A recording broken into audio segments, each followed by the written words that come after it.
Toward adulthood. Joining me right now, I'd like you to meet my special guest tonight, Suzanne Russ, lifestyle editor, Family Circle. Suzanne, nice to have you here. It's great being here. Still feel like a teenager? Sometimes. When you have teenagers around, you sometimes feel like a teenager. Just remember, youth has no age, right? Exactly. Hey, true. Look, an interesting story, and I know that you really enjoy this subject because we started to talk about it before we went on the air today.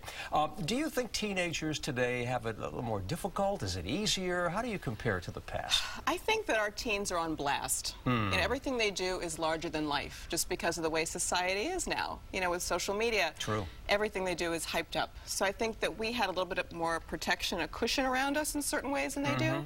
So they're growing up a little faster because of what they're exposed to. And the internet has made a big difference, absolutely, too. You talk about social pressure, peer pressure, all of that has changed. It has changed a lot. There's some great things about it because they do get to share their stories and read more about what's going on in the world, but they also, when they're not behaving, you know, everyone knows about it. At one time, it used to be private. Yes. And now it's all out there for the whole world. And it's there forever. Let's talk about, you know, some of that social pressure and the impact it's had on, for example, dating, because that's changed a lot. Now we're seeing group dating is going on quite a bit. Yes, this is what I hear, and I'm glad I missed this, but apparently they like to hang out in groups, which can also be an advantage. You know, there's not all that private time that there used to be, perhaps, but, you know, they relate differently to each other, and I think, again, it's that kind of group collectivity, that chatting together that they're used to, so perhaps that's why they've moved into these groups of dating as opposed to one-on-one. Yeah.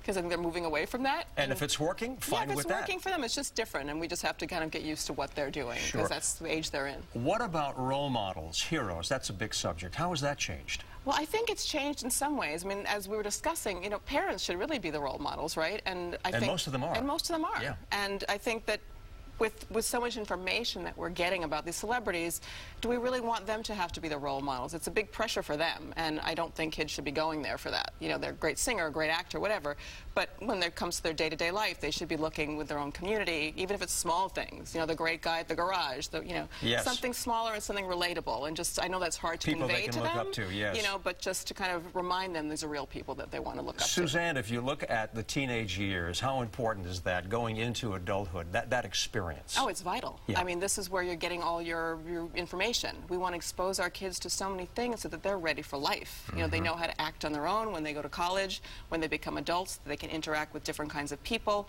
understand different circumstances. So having this open internet situation in their lives can be a positive thing. It can bring more life into them and more experience into them as they go ahead. And you and I both had positive experiences growing up. That was important to you, right? Yeah, and a lot of trust. You do need to learn to trust them and let them make their mistakes, which is very hard. You know, we bite our nails, you know, watching as they go out, but they've got to be out on their own, and we have to help them. We can't, you know, coddle them the whole way. Yeah. Susan Russ, thank you so much for joining us today. Pleasure to have you with us, okay? Come back again. Thank you. Happy teen years.